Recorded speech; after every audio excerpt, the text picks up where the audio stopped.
আজকে এই বৃষ্টির ওয়েদারে খিচুড়ি নয়, বানিয়েছিলাম মুড়ি ঘন্ট, বা বলা যায় মাছের পোলাও, বা ফিশ বিরিয়ানি, বা ইংলিশে যাকে বলে ফিশ মেশম্যাশ। তাহলে এবার দেখে নিই কীভাবে আমি এটা বানিয়েছি। কড়াইতে তেল গরম করে আগে থেকে নুন আর হলুদ মাখিয়ে রাখা মাছের মাথাগুলোকে গরম তেলের মধ্যে আমি ছেড়ে দিয়েছিলাম। তারপর মাছের মাথার দু পিঠ খুব ভালোভাবে ভেজে নিয়ে সেই তেলের মধ্যেই দিয়ে দিয়েছিলাম আগে থেকে ডুমো ডুমো করে কেটে রাখা আলুর কয়েকটা পিস। গরম তেলের মধ্যে আলুগুলো এপিট ওপিট করে ভালো করে ভেজে নিয়ে এর মধ্যে দিয়ে দিয়েছিলাম ছোট এলাচ আর গোটা দারচিনি, আর দিয়ে দিয়েছিলাম খানিকটা জয়িত্রী।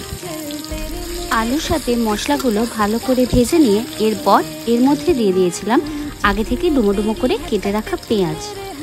এরপর পেঁয়াজগুলো আলুর সাথে ভালোভাবে নাড়াচাড়া করে নিয়ে এরকম লাল লাল করে ভেজে নিতে হবে। এরপর এই আলু আর পেঁয়াজ ভাজার মধ্যে দিয়ে দেব আগে থেকে ভিজিয়ে রাখা কাজু আর কিশমিশ, দিয়ে ভালোভাবে নাড়াচাড়া করে এর মধ্যে দিয়ে দেব একটু রসুন বাটা। এরপর এর মধ্যে দেব হলুদ গুঁড়ো, লঙ্কা গুঁড়ো, আর দিয়ে দেব সামান্য একটু ঘি। ঘি দিলে এই রান্নার গন্ধ আরও ভালো হয়। এরপর ভালোভাবে মিশ্রণটা নাড়াচাড়া করে এর মধ্যে একটু জল দিয়ে দেব আলুটা সেদ্ধ হয়ে যাওয়ার জন্য।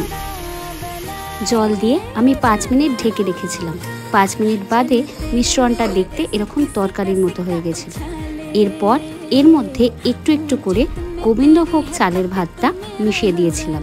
পুরো ভাতটা একসাথে মেশায়নি, তাহলে পুরো ব্যাপারটা দলা পাকিয়ে যাবে। অল্প অল্প করেই এই মিশ্রণের সাথে ভাতটা মেশাতে হবে, তাহলে ব্যাপারটা ঝরঝরে থাকবে। পুরো ভাত মেশানো হয়ে যাওয়ার পর এর মধ্যে ভেজে রাখা মাছের মাথাগুলো ভেঙে ভেঙে ছড়িয়ে দিয়েছিলাম।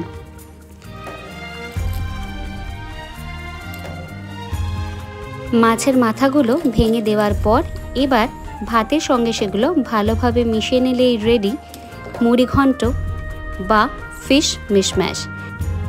এবার গরম গরম এটা প্লেটে সার্ভ করার পালা। এটা এমনি এমনিও খাওয়া যায় বা রুই মাছের কালিয়া দিয়েও খাওয়া যায়।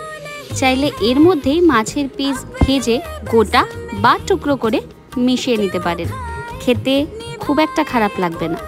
তাহলে অবশ্যই আপনারা বাড়িতে বানাবেন আর আমাকে জানাতে ভুলবেন না কেমন লাগলো। Till then, tata.